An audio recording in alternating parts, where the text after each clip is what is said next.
Hello everybody and welcome back to another episode of Microsoft Flight Simulator. In this episode we are back with another fly inside helicopter. This is the Jet Experimental. We're going to be taking this thing up around San Juan here, go for a little flight, see what it's all about, and bring it back in for a landing and give you guys my final thoughts. If you are interested in acquiring any of my Overkills tutorial guides from Microsoft Flight Simulator or simply interested in supporting the channel, please consider joining us on Patreon. Patreon subscribers level tier 2 and above have access to all of my guides, as well as any future releases that come down the road. Patreon link can be found in the description below. Overkill simulations, watch us as we fly.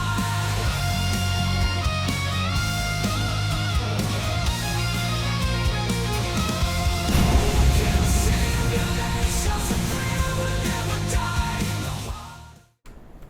All right, you guys, so getting right into it. Fly inside helicopters, in my personal opinion, are the best when it comes to flight model. They do operate using a third-party software called Heli Manager that has to run in the background in order to get the most out of these helicopters, but on the marketplace version it does not. So if you guys do purchase any fly inside products from the marketplace, it will not require the Heli Manager, so keep that in mind. Now, why do I say that they are the best? I find them to be the most challenging, and I know that challenging doesn't always mean authentic. However, I have been speaking with the developer for quite a long time now, all the way back since its Bell 47G first release for Microsoft Flight Simulator. I know he is a real-world pilot of multiple helicopter types and continues to fly to this day. So obviously you have that benefit of knowing that the experience is coming from the real world. I've also seen other real-world helicopter pilots attest to the authenticity of these helicopters and how they are the closest relationship to the real thing. So, with that in mind, you also have the option with the fly inside helicopters to bring that difficulty level down as well. So if you're not looking for that full authenticity, that full maximum challenge that these helicopters offer, you have the ability to bring that down. So the reason why I stand by fly inside at the moment over anybody else is simply because that you have the option of both, but that full realism really brings you into a very realistic situation, at least the best that Microsoft Flight Simulator can currently offer. I do not want to in any way sound like I am putting down any other helicopter developer. Cohen Sim and all of the others are absolutely fantastic. I own multiple products from all of them, so I want to make that very, very clear that doesn't mean that the other ones don't have a place. They totally do. I love their birds. So I just want to toss that out there because sometimes these kind of statements can get misconstrued into, oh, everyone else sucks, and that is not the case at all. I value all the developers, and I think that all the current helicopter developers for Microsoft Flight Simulator are doing a fantastic job, especially when you think about when it first released, you couldn't, quote-unquote, support helicopters, so it's come a long way. So what are we going to do? We're going to jump into this helicopter, guys. We're going to be flying the Pimax Crystal Light, as well as obviously enjoying this particular bird. We're going to go for a quick flight around, see what it's all about, get it up and started, and bring it back in for a landing, assuming I don't crash into a buffalo. So we'll see what happens. All right, let's go ahead and get it started up. Let's get our headphones on, turn our ignition on, fuel pumps, lights, our FS, fuel flow,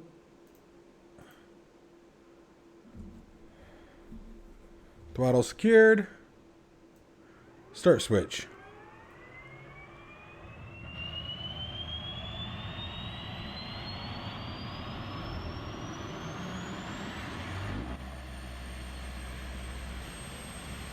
Crack the throttle.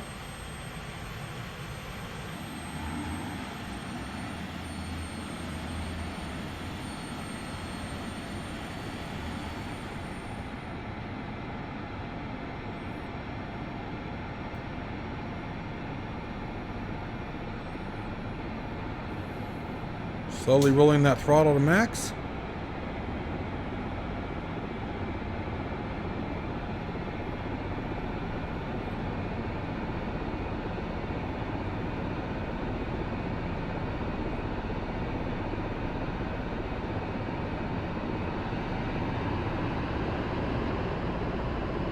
All right. And we are there. Flight controls, check. Radiator, running lights, alternator.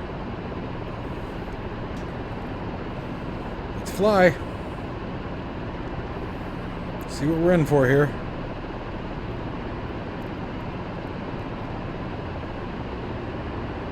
Ooh, okay. Remember, flying with fingertips, looking downrange, not looking right in front of us. When you stare at the ground right in front of you is when you tend to struggle the most. I'll give you a little tip as you're starting and learning out. Keep your eyes downrange. That way you don't focus on every little movement the helicopter makes. Sort of let it settle, let it do what it wants to do, and it makes it a lot easier to navigate it.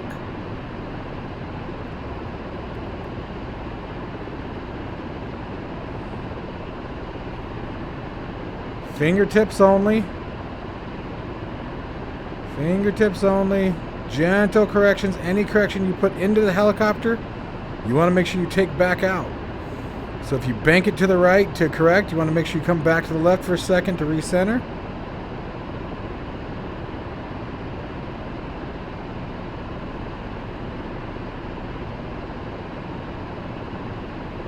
Fingertips only, fingertips only. I can't stress that enough. Especially if you have a real nice flight stick, something like the Virpil CM3 base. Something that doesn't have a lot of tension in the spring. Something that you can very easily manipulate lightly. I know, like the Thrustmaster Warthog base, if you're running without an extension or anything, it can be quite difficult to move in those smaller regions. So if it's something like that, then obviously that makes it more challenging. And I would also recommend an extension. If you're running the Thrustmaster Warthog, get an extension. I ran 8 centimeters for a long time on mine, and it made night and day difference. Night and day difference. And again, things like this or air-to-air refueling. So far it's flying really well. Keeping those eyes downrange. Keep adjusting my target point. Start coming to the left here.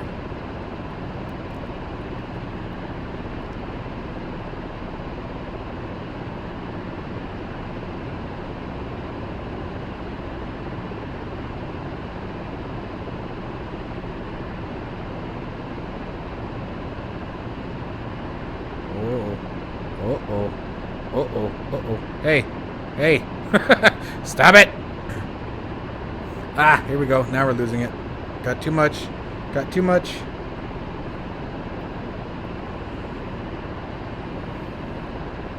Always found turning these things can be quite challenging when you're learning.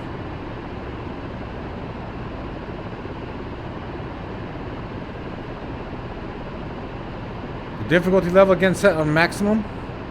And it is definitely, that's why you guys can always tell when I'm super focused because I'll get real quiet. So it's definitely keeping me on my toes. And what I find is when I get nervous is when I really want to grip that stick. And so I'm trying to really keep my fingertips, just my fingertips on it. Just bring that collective up a bit more.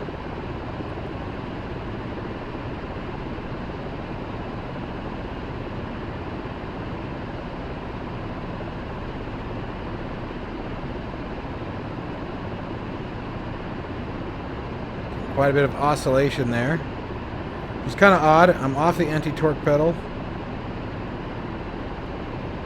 Not quite sure what's causing the nose rotation like that. This is considered an experimental helicopter. Earlier in the week we did a review of the 162F, the rotorway. I recommend you guys check that out. Very similar helicopter. Very similar. It is more bit older. It's got the analog gauges, which personally is my preference. FlyInside'S Bell 206 is absolutely amazing. Absolutely amazing. Probably one of my favorite helicopters to fly. The 47G, if you guys really want something that's going to rattle your cage, is a good one. I know Cohen Sim also did a 206, and it's absolutely fantastic. It's a wonderful helicopter. My personal preference for flight model alone, I prefer the FlyInside. Man, I just keep losing that oscillation, don't I?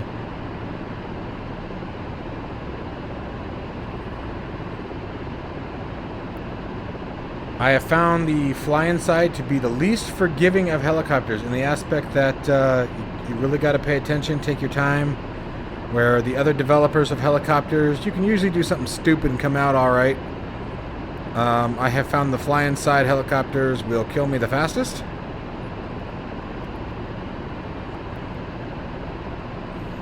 Which I guess is the point. I haven't tried something like auto rotation in them yet. Quite frankly, I don't trust myself to try it.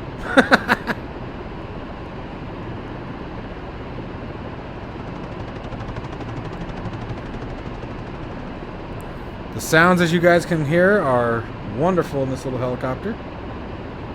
Uh-oh, getting low.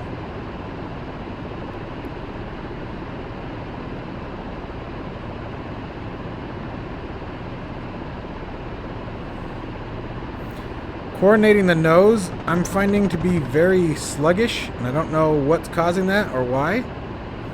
But for example, trying to bring the nose around over here, other than banking back on the cyclic, and maybe that's just all it is, but then we end up gaining altitude. But I guess that's where the collective comes into play, so. It's definitely a new experience. If you guys haven't flown helicopters, it's definitely, they're fun. They're tricky. They're a whole different ball game.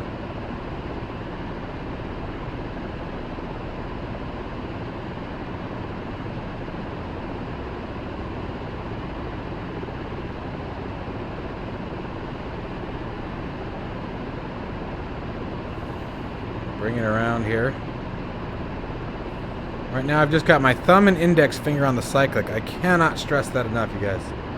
Keep the sensitivity high, and then just use your thumb, index finger, maybe your middle finger to control the cyclic.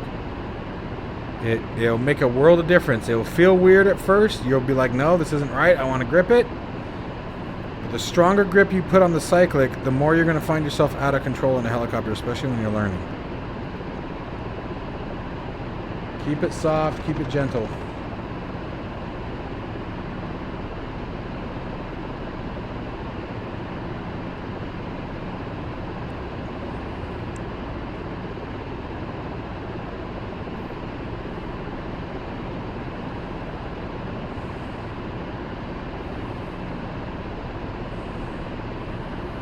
This is definitely a fun little helicopter.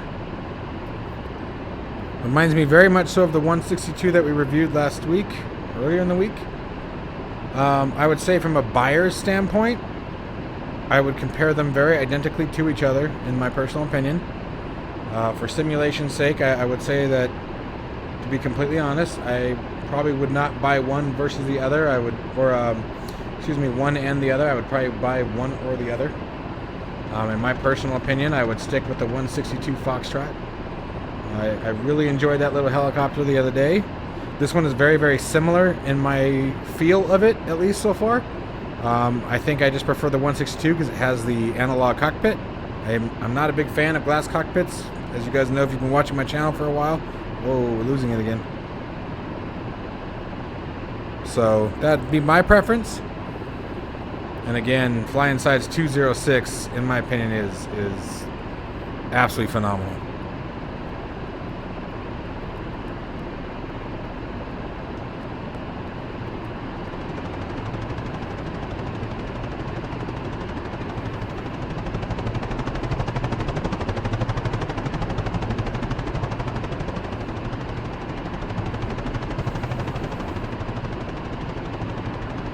Rick, when you watch this, because I'm sure you will, tell me what I'm doing that keeps making the nose oscillate like that, because I don't understand how to maintain a steady helicopter. And that's the other thing, guys. Their Discord got some good people on there who will give you tips and tricks. Yeah, I'm struggling with this one. I'm struggling to keep it steady. So, against our better judgment, we're going to try to land it.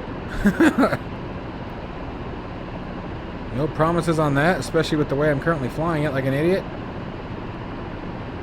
Alright, easy girl, easy girl. Whoa, whoa, whoa, whoa, whoa. Okay, looking downrange, looking downrange.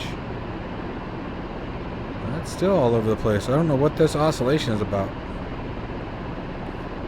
Alright, so I'm going to bring it in a little lower.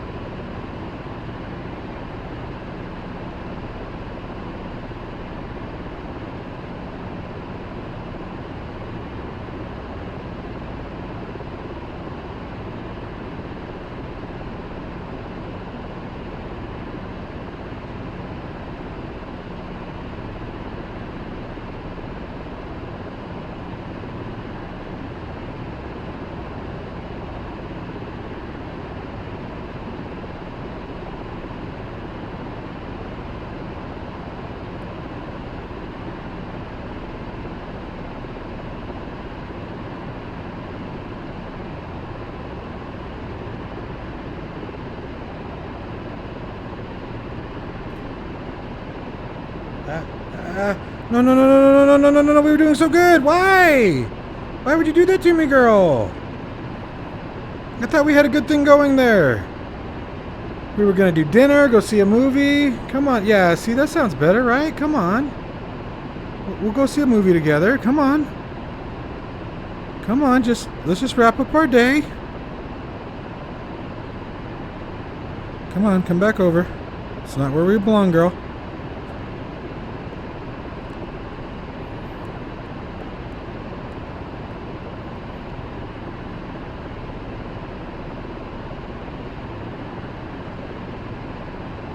Come on.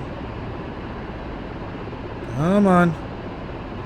Sweet talk you all the way in.